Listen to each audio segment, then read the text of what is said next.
fucking crying because I just finished Stranger Things. Cry recording.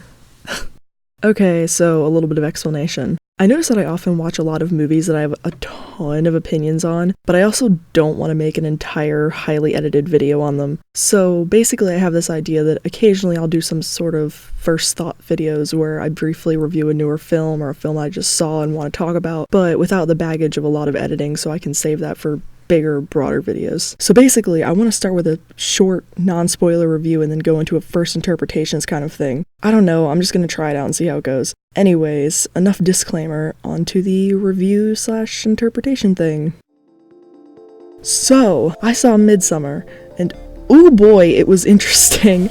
Ari Aster definitely has my attention if he didn't already with Hereditary. He's one of the more interesting horror directors making films right now, so even if I have my grievances with some of the aspects of his films, I'm excited to see what he comes out with in the future. Midsommar in particular is very genre-defying in its horror, at least in comparison to many other horror movies coming out today. The bright, summery setting with cult members wearing flower crowns and mysterious temples painted a bright yellow immediately stands out from other horror media that typically has a darker, dingier setting. The way this movie was shot is honestly enough for me to recommend it to anyone interested in film at all. There's no shortage of purposeful shots and mind-bending camera work that fit the film very well. The editing is also very fitting for the film and really well done.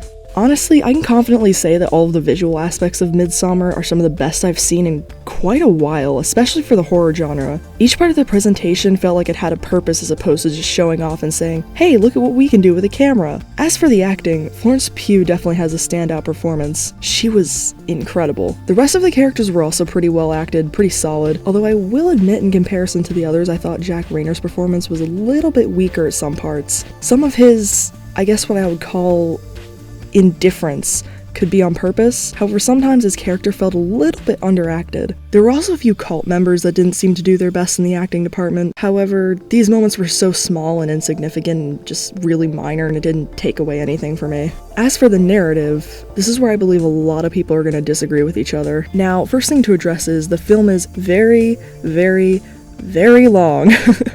It's important that I say this because it felt long. I will admit that part of this could be attributed to me getting a migraine halfway through the film and not wanting to walk out, but I think even despite that, the film will just be too long to watch in one sitting for some people. I can't say that I was ever bored during the film, but there was a lot of buildup that didn't lead to as much payoff as I would have liked. It's a slow burner and it stays that way, which I believe is to its advantage and also to its detriment in a way. By this I mean that when you do get to the payoff, which I'll talk about in spoilers, it is very shocking. However, all of the precursor to the horrifying events that do end up happening just isn't really justified in my opinion. Another thing I want to mention is, the story on a surface level makes itself out to be something much bigger than it really ends up being. There's nothing wrong with a simple story that has a great execution, but in this case I was expecting a lot more to happen than actually ended up happening, and even with so much build-up, some of the events that end up happening to the characters just seemed a bit sudden. Granted, there was a ton of genius foreshadowing for what the characters do go through, both through the visual presentation and the dialogue, especially through Pell. However, there were parts where this foreshadowing felt a little bit obvious and just felt grandiose for the result. I mean, I absolutely love Dani's character, but I knew exactly what would happen to her within the first half hour of the film, which can basically be scaled down to the first 5 minutes because this film is almost twice as long as most features. Also, before I go into interpretations, I need to mention the introduction. Now, the intro to this film is a setup for Dani's character that I definitely don't want to spoil for those of you who haven't seen it, so I'll just say this. It is probably one of my favorite intros to a movie ever. A lot of people will disagree with me on this, but I believe it sets up a lot of themes that are explored in the film, and it also helps Dani's character make more sense in context. One thing that many horror movies suffer from is its characters making irrational decisions as a plot device. And there are a multitude of what may seem like irrational decisions made in this movie, but they are very justifiable due to the nature of the characters. Even if some of the main characters do not get the depth I think that they deserved, they have enough so that their choices make sense. So, overall, would I recommend this movie? Yes, and well, no. If you have a few hours to spare and you'd like a slow burn horror film, or if you liked Hereditary, or if you want to go see a wonderfully shot film, go for it. If you're just curious to see a new horror flick, it may be best to wait until you can watch it at home so you can pause or just stop watching and feel as though less of your time was wasted. If you tend to dislike slow burners with cryptic undertones, then just skip this one. Again, these are my first thoughts, so my opinions are pretty mixed. Anyways, on to spoiler talk and my first, somewhat, very, completely messy interpretation of the film. So with this, I can talk about my favorite movie opening of the year. Granted, I don't go to the theater that often. I mean, I try to, but, you know, occasionally you just don't want to leave the house. But anyway, the film begins with a shot of snowy trees, which obviously confuses the moviegoer because this film is heavily advertised as a summery film. This makes the watcher assume that this scene is happening either before or after what was advertised. But it's a way to set the scene while also mildly disorientating the viewer that I absolutely loved. After this shot, Danny is heard leaving a message on her parents' phone about Terry, which is her sister, sending her a concerning message. The parents are shown asleep. After this, in a single call with Christian, who's Danny's boyfriend, we learn that Terry is bipolar and often written off as an attention seeker. We also learn that Christian wants out of the relationship with Danny, and his friends, Josh and Mark, agree with him for pretty superficial reasons. Danny is worried, justifiably, that Christian sees her as needy. In a twisted turn of events, however, it is revealed Terry killed herself and murdered their parents, who were dead and not asleep in the earlier shot, with carbon monoxide. Just this opener sets up many of the ideas that I think are explored in the film, being grief, relationships, escapism, and desensitization. Everything about this opening scene makes sense for what's to come, because if Danny weren't dealing with the extreme grief and constant breakdowns over the loss of her family, she most likely would not have gone to Sweden in the first place. Well, in reality, Christian probably would not have stayed with her this long and she would have never been invited. Which I should also mention, nobody in Christian's group of friends, including Christian, wanted her to come other than Pell, who informed the whole group of the Midsommar festival in the first place. Pell actually seems excited for her to come, which we see more and more throughout the film as he attempts to connect with Danny by explaining he too lost his parents at a young age, but was taken in by the commune. The dynamic between Danny and Pell is extremely important, I feel, because although their one-on-one conversations are minimal, they mean a lot in the context of the film. Pell had a line of dialogue, if I'm remembering it correctly, saying something like he never had to deal with loss because of being taken in by the family. This idea stuck with me because throughout the film we slowly see Danny, who is an outsider to the group she came in with, and even her own boyfriend, become akin to the routines and ways of the commune. One could argue that she wants to leave the most when the two elders of the group commit a ritual suicide, but after she stays due to Christian and Josh wanting to for their theses, she grows closer and closer to the cult members and farther from her original group. Anyway, she's similar to Pell in that she's someone who lost her family. However, she's going through a Western version of grief that has no real solution other than time, but is being assimilated to a new belief system that Pell has always been accustomed to. If anything, Pell is confused toward the way that his American friends deal with grief, but I'll say more on that in a minute. As anyone who has seen this film will know, the drama really picks up after the suicide of the two elders. Also, really quick side note here, Ari Aster must really love head gore, because two of his films have involved pretty close-up shots of realistic mutilated heads, and honestly, I'm kind of impressed by that. Sorry, anyways. After the ritual, Josh and Kristen fight because Josh believes he's copying his college thesis, which he kind of is. This is definitely a subplot of the film, but I really think this conflict is alluding to the desensitization of the modern public. Now, hear me out. The commune has its own version of being desensitized. When the elders commit suicide, the pain is seen on their faces, and a few of them even cry out due to the nature of it. The cult members are directly facing death, directly facing grief, and feeling all of it in the moment. Christian and Josh are intrigued by the suicide, even if it should be gruesome to them. However, as opposed to facing the feelings that they may have about this death, they focus their attention back to their work as a distraction, with Christian even making the suicidal rituals the subject of his college thesis. Even Mark, who was a small comedic relief character of the film who was asleep during the suicide, hardly reacts to the news of this ritual. Simon and Connie, two other travelers that came in with Pell's brother, being unable to deal with the grief and unable to push away their disgust, attempt to leave after the suicide. The film definitely doesn't make it subtle at this point that these two are killed for attempting to leave, which I take issue with, but I digress. It's important to note here the cult members, especially Pell, feel really bad about not giving the newcomers enough warning. One of the higher-up cult leaders, who I can't remember the name of for the life of me, explains that this is the circle of life, and that if they did not die by their own hands, they would just grow old, sick, and begin to suffer. They believe to be reducing suffering and leaving room for new life by sacrificing the life of the old. Christian also later tells Danny that putting the old in nursing homes is probably disturbing to them. This is a pretty direct commentary on how we treat the elderly, especially the sick and dying elderly people in the West. The commune knows that everybody who reaches the age of 75, the age which they believe life ends for some reason, will die at 75, giving them plenty of time to prepare. Meanwhile, many people in the modern world really will grow old, grow sick and terrified, and then die, leaving their families unable to cope with the grief. So, to sum up what I've been saying so far, each member of the group takes a suicide differently. Simon and Connie run, which of course results in their deaths. Christian and Josh distract themselves, which in a sense also leads to their deaths. Mark sort of distracts himself with women, although I will admit he doesn't even see the elders' jumps, so he mostly just dies because he's a moron. Also, he peed on the ancestral tree, so that was probably a factor. And finally, Dani, she grieves. She's horrified and wants to run, but doesn't end up doing so. Again, this is partially due to Christian, and probably also due to her concern for Simon and Connie suddenly leaving, but realistically, she could run if she wanted to. Oddly enough, she even has a nightmare where the entire group takes the car and leave her behind. I believe that this is somewhat of a visual message to the audience, almost asking, who is really running here?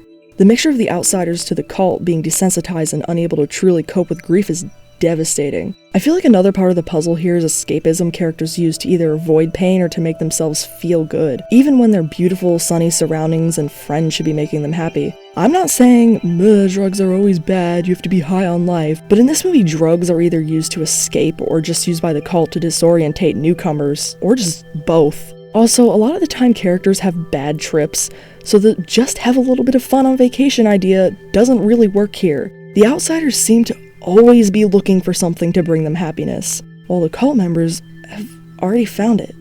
As I've already mentioned, Josh is murdered in pursuit to learn more about the cult and complete his paper, and trying to take a picture of runes and drawings that a disabled commune member made against the cult's will, he is killed by someone wearing Mark's skin, which was a disturbing scene, let me tell you, who had been lured away by a seductive woman earlier. The leaders claim the next morning that their text has been stolen, and they insinuate that one of the outsiders took it.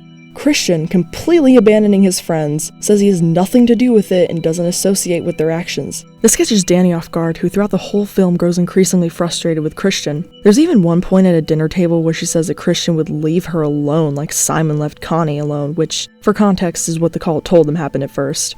Both characters want different things, but cannot seem to let go of each other. Christian almost solely stays with Dani because of her loss, and Dani doesn't appreciate how impartial and insincere he is towards her, only hurting her more. This is extremely different from the cult, where relationships are almost solely platonic outside of brief sexual encounters for the sole purpose of childbirth. I don't really know what to make sense of this contrast, as obviously neither of these extremes are healthy, but it does go to show how differently relationships can function. And definitely in this movie there's one that's portrayed much better than the other. Actually, before I go into the end of the film, I should say that I think that neither the cult nor the outsiders have good practices for their beliefs. So please keep that in mind when I'm talking about the two, because I definitely don't think that bashing grandma's head in with a hammer is justifiable under the belief that it will reduce overall suffering. Anyway, continuing on, Dani and Christian are split up for the day, and Dani enters a dance contest for the title of May Queen, a title that is highly honored by the community. Now, one more criticism here that I kind of said earlier. At the very first mention of May Queen in the very beginning of the film, I'd say it was pretty obvious that Dani will become it, which was a little bit irritating, but it was still engaging to see how it was built up to. So Dani wins after a tripping dancing contest where she sees Christian as very disinterested in her achievement. Dani hasn't fully let go of Christian yet here. What causes her to let go of him is when she catches him having a sexual encounter with one of the girls in the commune, who had been attempting to seduce him from the very beginning of the movie. So this scene in particular is really important, especially towards my feelings on the film, because it shows one odd quality of the cult. What one feels, everyone feels. During the encounter between Christian and the girl, there's a circle of older women around them watching and making noises that replicate the sound that the two are making. They almost act as if they feel the same way as the pair do. This was a weird scene, trust me. Same goes for Dani when she finds out she's been cheated on. She begins wailing and crying and screaming, and the group surrounding her starts mimicking her. I should say that this does not come off as mocking to me. I'm sure this is partially to add to the disturbing factor of the film, but I feel it also shows the cult is very empathetic in its own weird way. They make themselves feel the pain Dani feels, or feel what Christian and the girl feel. It's almost as if they're purging all of their emotions surrounding any given event as soon as it comes, rather than bottling it all up and refusing to get on the level that others are. This is the complete opposite of how Dani and Christian act towards each other. Now, obviously Christian is the more unreasonable, unsympathetic one in the relationship, but both people don't really understand how to be put in the shoes of the other. Christian is annoyed with Dani's grief, her outbursts, and how much she relies on him, rather than being patient with her or just accepting their different needs and ending the relationship. On the other hand, there are a few points where Dani may expect too much out of Christian, especially when his needs aren't being met in the relationship either. Most of his pent-up emotion comes out on the trip to Sweden. However, Danny ultimately chooses to let go and move on, while Christian forever refuses to do this. This commentary on relationships is hammered in by the ending, where the commune demands a sacrifice of one more person to meet a 9-person requirement that they have. The May Queen chooses between an outsider or a randomly selected cult member, and of course she chooses Christian, who I should mention has been drugged to the point where he can't even speak or move. He is stuffed inside a bear and burned inside the secret temple along with Pell's brother, and the 6 other sacrificed people. Danny cries, as all the other cult members do, but is smiling at the end of the film as she's fully let go and found a new family. Of course, she's also, gone completely insane, but, it's... We try and be positive here. The deaths brought new life to the commune, just as the leader said it would. Okay, very briefly before I go into my broader ideas, I wanted to highlight some of the symbols and visual storytelling stuff. For one, I have pretty good reason to believe that the commune follows some sort of Norse religion. This is, for one, because of the heavy usage of runes. One example is their use on the maypole. According to this website, the R rune means growth, and the F rune means wealth, and the pole itself kind of, sort of, maybe looks like the T rune. I mean, that one's kind of a stretch, but either way it means honor. I mean, these are, kind of vague things, but either way it's interesting to think about. There was also a love rune used by the girl seducing Christian at some point, but I can't really remember what it was. But anyway, their usage of runes is pretty heavy. The disabled member of the commune is also creator of runes, at least I think so? I'm not sure. Because they value this person as someone who has an unbiased view in their words. So there are probably some less traditional ones used in the film as well that I just didn't pick up on. Also, the number 9 is very big in Norse mythology, largely because there are 9 worlds and, infinite other amount of uses for the number 9, but that's whatever. This could play into the 9 sacrifices in the 90 years between each festival. Just reading a little bit about Norse also lines up with the behaviors of the cult quite a bit, as they are never seen worshipping much of anything really, which is interesting. Their ideas about life also somewhat match what I see on this site in my opinion.